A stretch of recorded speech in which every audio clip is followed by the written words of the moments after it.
অনেকে বলছে যে দাদা তুমি ধূমকেতু ট্রেলার রিভিউ করলে না, টিজার রিভিউ করলে না, বা তুমি সংসগুলো এসে সংসগুলো কেন, আহ, তোমার কেমন লাগলো রিয়াকশন দিলে না। তো আমার একটাই কথা বলার, যে দেখো, মুভিটা প্রায় আমার চাইল্ডহুড, মানে আমি যখন ছোট ছিলাম, ক্লাস 12 কি ফার্স্ট ইয়ারে পড়ি, তখনকার মুভি। মানে আমি তখন সদ্য সদ্য জিনিসটা বুঝতাম, ভালোবাসা কি বা প্রেম জিনিসটা কি।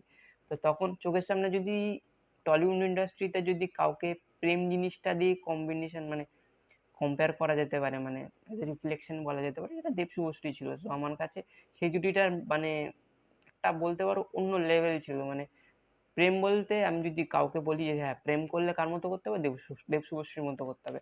কিন্তু তারপরে কি ইনসিডেন্ট হলো তোমরা সবাই জানো।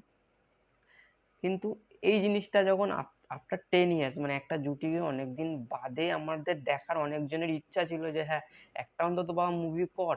মুভিটা নয় স্টপ হয়ে গেছিল বা মুভিটা হয়তো শেলফ হয়ে গেছিল, হোক, হলে হোক, কিন্তু তোর একটা তো মুভি কর। কিন্তু যখন তাদের সেই শেলফড হওয়া মুভিটা বা যে স্টপড হয়ে যাওয়া মুভিটা আবার রিব্যাক করছে বা কামব্যাক করছে, ভাই ইমোশন তো কাজ করবেই। তো সেই ইমোশনটাকে কখনো কোনো কিছু দিয়ে জাজ করা যায় না যে এইটা এতটা ভালো ছিল, এইটা এতটা খারাপ ছিল, এখানে ভালো হলে আরো ভালো লাগতো দেখতে, এটা একটুখানি ঠিক করলে ভালো হতো।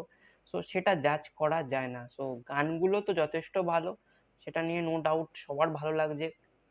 কিন্তু ট্রেলার এবং টিজারটা রিভিউ করার মতো ভাই আমার দক্ষতা নেই, এবং আমি চাইও না সেই দক্ষতা আনতে। কেননা আবেগকে কখনো দক্ষতা নিয়ে পরিমাপ করা যায় না, সেটা আমি ছোটবেলাতেই জানি এবং সেটা আমি জানি।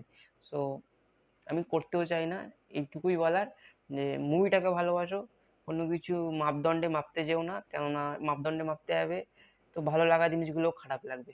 এইটুকুই বলবো।